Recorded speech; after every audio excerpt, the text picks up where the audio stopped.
Good evening and welcome to NTD UK News. I'm Stuart Lees and here are today's top stories. 20 officers injured in a Bristol riot. Police say the protest was hijacked. Some Tory MPs urging the government not to extend emergency lockdown laws. And the UK set a new daily vaccine record at the weekend.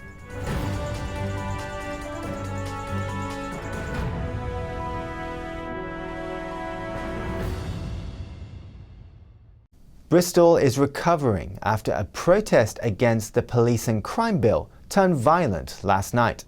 Police and politicians have condemned the events, which police say were hijacked by a hardcore minority.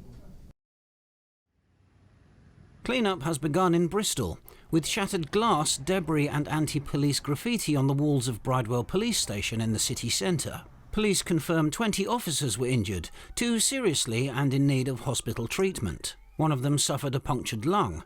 2 police vans were set alight. Avon and Somerset Police Chief Constable Andy Marsh says the protest, dubbed Kill the Bill, started with about 3,000 people in the afternoon, then when darkness fell, about 400 to 500 engaged in violent disorder outside Bridewell Police Station. Some rioters scaled the police station, smashing its windows, threw fireworks into the crowd and left graffiti on the walls. He says by 5:30 in the evening, 300 officers were there. It wasn't until 1:30 in the early morning that some order was restored in central Bristol. Marsh says the wanton violence and destruction had nothing to do with protest. It was committed by those seeking for an excuse to commit disorder. Home Secretary Priti Patel has condemned the riot, writing, "Thuggery and disorder by a minority will never be tolerated." Bristol Mayor Marvin Rees tells Sky News on Monday the riot is just selfish, self-indulgent, self-centred violence. Police say 7 were arrested, 6 for violent disorder and 1 for possessing an offensive weapon. A huge investigation is starting and police are appealing for information. The unrest rose in response to the government's Police, Crime, Sentencing and Courts Bill, currently going through Parliament. The bill will limit people's rights to protest, and police will have more power to impose restrictions on protests. It aims to prevent protesters from blocking streets. The national chairman of the Police Federation of England and Wales disagrees that the disorder was in defence of protest rights. He posted, "This is not about protecting the right to protest. It's violent criminality from a hardcore minority who will hijack any situation for their own aims." The UK and the EU are increasingly at odds over COVID-19 vaccine shipments. The Prime Minister plans to prevent a potential EU export ban from the Netherlands. The European Union is rebuffing UK calls to ship AstraZeneca COVID-19 vaccines produced in a factory in the Netherlands, an EU official told Reuters on Sunday. The Brits are insisting that the Helix plant in the Netherlands must deliver the drug substance produced there to them that doesn't work. Media reports say Prime Minister Boris Johnson is planning to call European leaders ahead of an EU summit on Thursday about the looming export ban. The Dutch plant is listed as a supplier of vaccines in both the contracts that AstraZeneca has signed with the UK and with the EU. The European Commission last week said it has the power to block exports of vaccines to the UK to safeguard scarce doses for its own citizens. The UK insists that contracts must be respected. On Sunday, the Defence Secretary told Sky News the European Commission will know that the rest of the world is looking at the Commission about how it conducts itself on this, and if contracts get broken and undertakings, that is a very damaging thing to happen for a trading bloc that prides itself on the rules of law. The EU official told Reuters the EU was not breaking any contract. The government seeks to renew emergency lockdown legislation for another 6 months. But Conservative MPs have criticised the plans. Here's NTD's Jane Well with more. It's been almost 1 year since the government introduced the toughest measures seen in peacetime in efforts to stem the spread of COVID-19. Members of Parliament will vote on whether or not to extend these emergency powers later this week. The legislation has to be approved every 6 months. Ministers say the emergency laws need to be extended so policies like the furlough scheme can carry on. And the reason that it's essential to extend the Coronavirus Act is that the furlough scheme will be going on for the whole of the 6 months. Labour say they'll back the vote and it's expected to pass, but some Conservatives are expected to vote against it. They're concerned that extending these laws could unnecessarily restrict our everyday lives. One of those Conservative MPs is Mark Harper, who's chair of the COVID Recovery Group, a group of MPs who are sceptical of the lockdown. He's said that the furlough scheme will continue regardless of the outcome of the vote. And writing in the Telegraph, he said that some aspects of this law are the most draconian detention powers in modern British legal history. The vote comes as thousands of people marched through the streets on Sunday protesting the lockdown. Police said 36 people were arrested. On the same day, more than 60 MPs wrote to the Home Secretary in a letter organised by civil liberties groups Big Brother Watch and Liberty. They said the right to protest is enshrined in common law and said it was not acceptable and is arguably not lawful to criminalise people for protesting. The government's roadmap out of lockdown targets June the 21st as the date to remove all or most pandemic restrictions. Jane Worrell, NTD News, London. Police are urging businesses to secure their social media accounts after nearly £4 million were lost to fraudsters.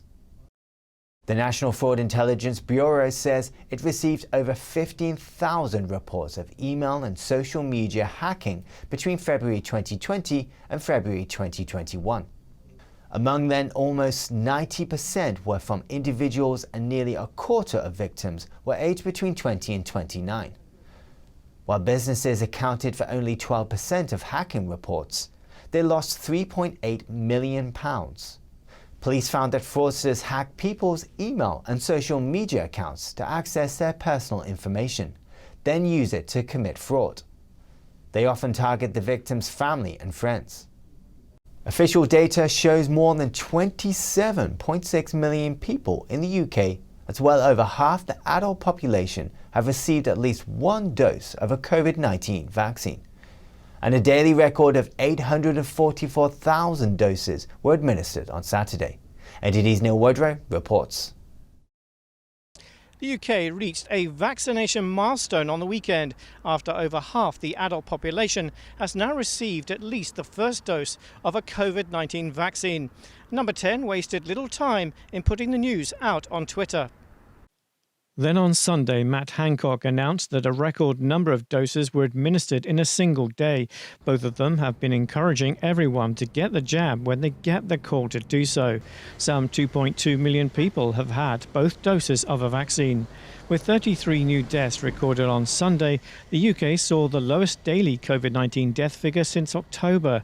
That's down from peaks of well over 1,000 deaths per day in January and February.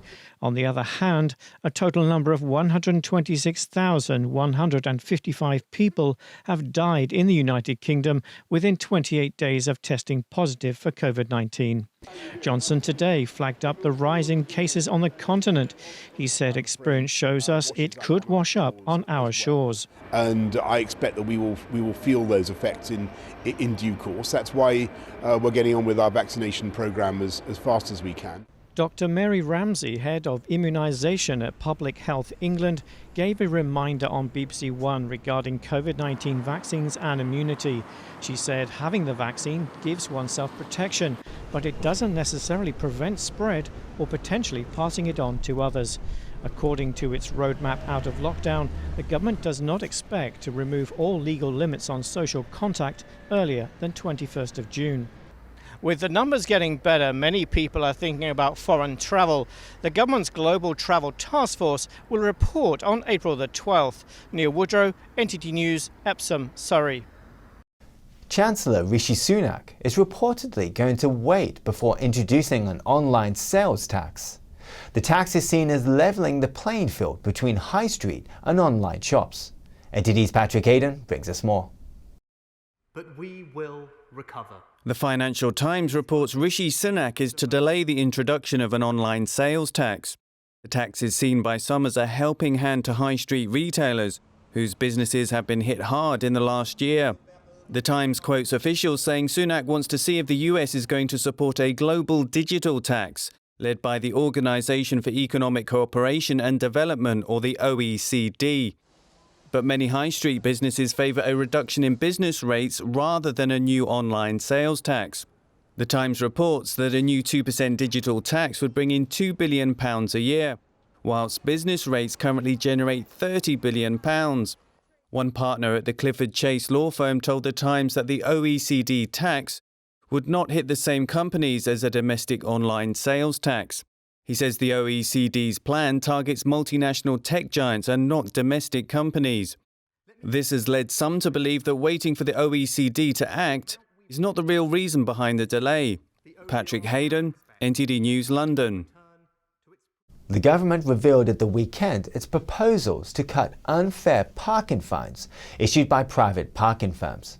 It follows last year's consultation with over 1,000 responses. The government action includes a simplified appeals process within a newly created government-backed appeals body, as well as caps on fines. Currently, companies can get vehicle owners' details from the Driver and Vehicle Licensing Agency to pursue motorists for payments. But future DVLA access will depend on operators signing up to the new code. This new system should be introduced by mid-2022. AstraZeneca's CCP virus vaccine got a major boost today. The drug maker says a large-scale trial in the US confirmed that it is safe and effective.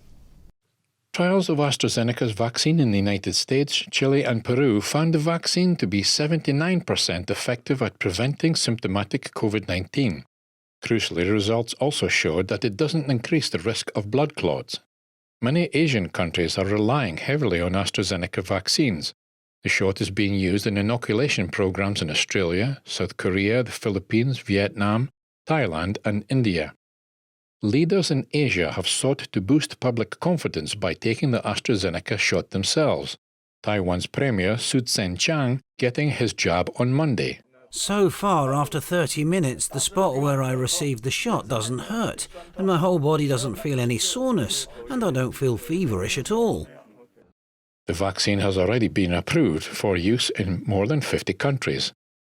AstraZeneca said it intends to request emergency authorization in the US in the coming weeks. The United States has already agreed to give out some of its existing stockpile of AstraZeneca vaccines to neighboring countries on loan. NTD's Miguel Moreno has more. The U.S. is sitting on a pile of unused AstraZeneca vaccines. The drug maker hasn't asked the FDA to allow its use in the U.S. So President Biden agreed to send millions of them to his neighbors. 1.5 to Canada, 2.7 million to Mexico. Here's the Mexican president. Le agradezco en especial I am especially grateful to President Biden because I've been discussing the issue for close to 2 months. Desde hace cerca de 2 meses. These are loans, so the White House says they'll eventually have to pay it back with the same number of doses. Coming up, the US intelligence community is at odds over whether China interfered with the US election despite an official report conclusion. Find out more after the break.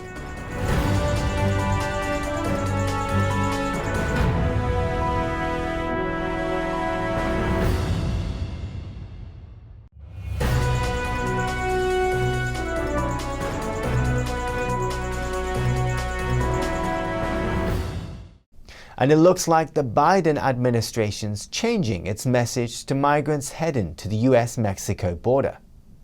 A top official says they'll use social media, radio, and NGOs in Central America to urge migrants not to try to come in illegally.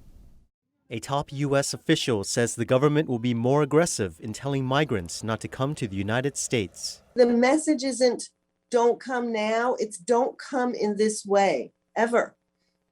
This is not the way to come to the United States. The way to come to the United States is through legal pathways. The Biden administration is wrestling with a growing humanitarian crisis at the southern border. At first, Biden officials said migrants shouldn't come now but could come later. But their message has become stricter in recent days amid criticism.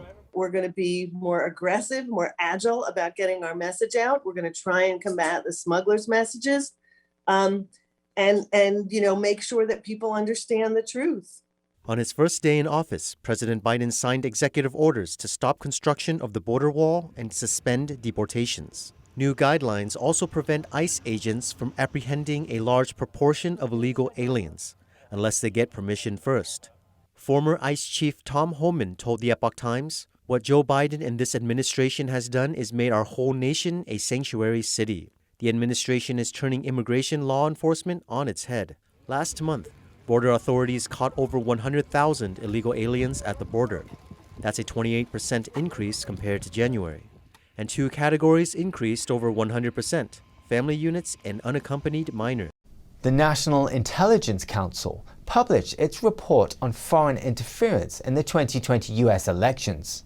It shows the US intelligence community is still at odds over whether China interfered in the election. The official report concludes that China did not try to interfere with the U.S. election. It says it has high confidence in that judgment, though a minority view in the report contradicts that conclusion. The minority view says China tried to affect candidates' voter preferences and voting processes. It says China's actions meet the definition of election influence. The official report says China didn't care which U.S. candidate was elected. The minority view disagrees, saying China preferred an establishment candidate over Trump. China expert Gordon Chang tells the Epoch Times program American Thought Leaders that China wanted Biden. Beijing believed it really did have a candidate in this race and worked very hard to unseat President Trump. Citing one example, he says China created hundreds of thousands of fake social media accounts to influence the election. John Ratcliffe served as the director of national intelligence for Trump. He says China interfered in the 2020 election and that managers at the CIA pressured their analysts to draw a different conclusion. The official declassified report shows the conflicting views. Apple has reportedly cut ties with one of its Chinese suppliers.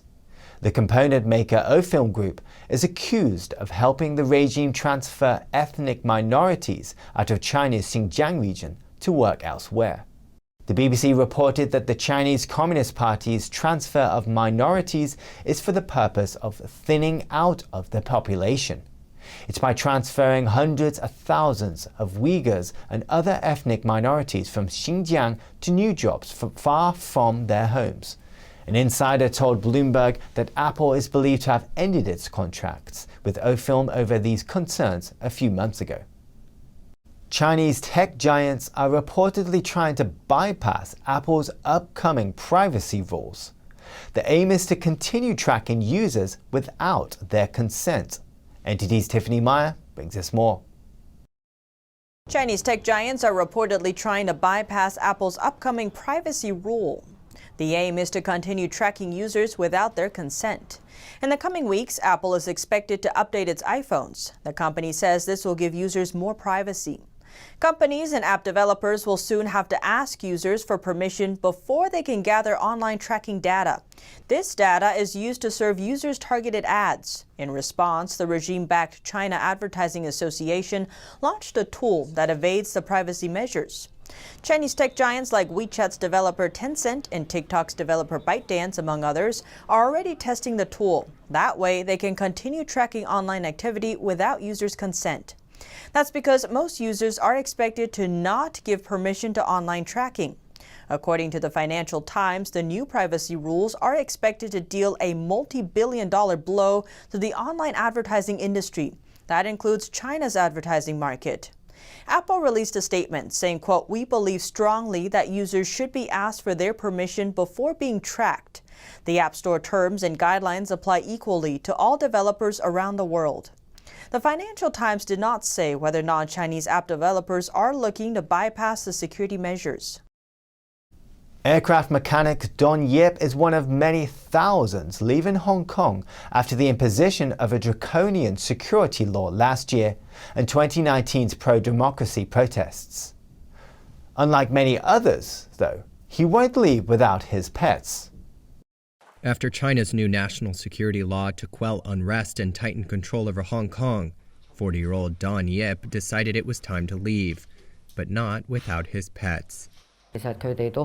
These pets are really a part of my family. I'm also emotionally attached to them. After raising them for so many years, I can't abandon them.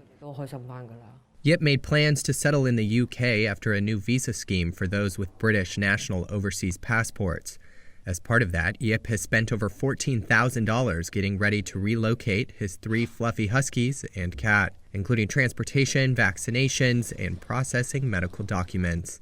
For help, he hired a pet relocation service called Life Travel.